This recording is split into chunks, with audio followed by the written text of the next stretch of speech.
I know you went public with your own experiences with residential school abuses. Many years ago, you pushed for a papal apology. It happened, and now he's gone.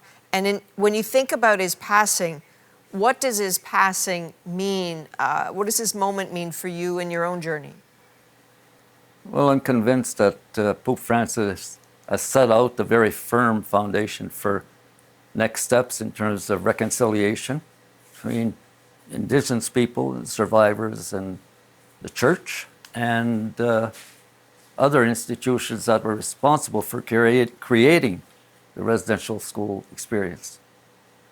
And you know, you have, because you pushed for an apology, you ended up meeting with two popes, and you had the rare opportunity, I think, to meet with Pope Francis in particular several times. And today, is there something you're remembering most acutely about him as a man?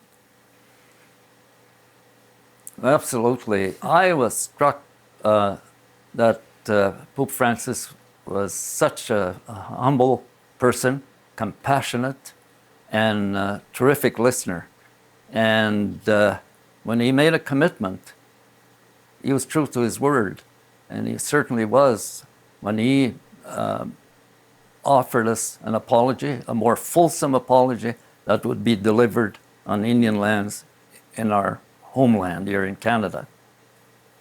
And what a moment that was when that happened. If we think, I suppose, about Canada's path to reconciliation, do you have a sense of the lasting impact of that apology on these lands from the Pope?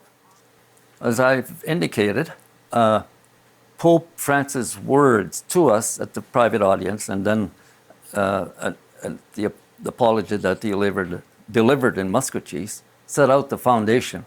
He set out this direction, this path that we have to follow.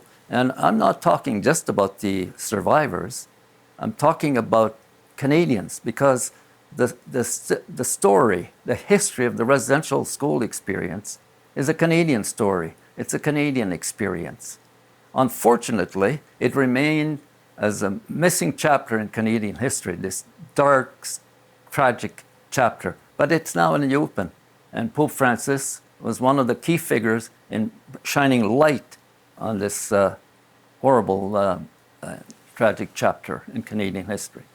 So if this country is to head towards full reconciliation, given what you said about how his efforts and the impact they had, what needs to happen to continue that road? Well, we must move beyond talking about the residential school experience. But I mean, we can't erase that from our past or from the future. But we have to be able to create the kind of community that is very inclusive and responsive and respectful to the needs of all peoples. And here I'm very focused on First Nations people that need to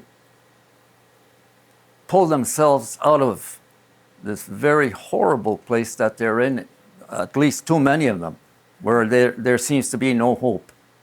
But we can point to those people that it's possible to reach what seemed like an impossible outcome. And so I'm really looking forward to something really momentous, just as momentous as this apology was in the coming years, as we travel together on this incredibly challenging path to true reconciliation. Indeed. My last question for you, maybe I should have asked in the beginning, is how are you? I'm okay. I'm well.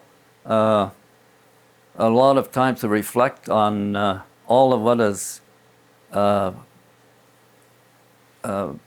on, much of it in the past, but the future is in my view, I'm an optimist, is incredibly brighter than it was when I was a young student at two residential schools.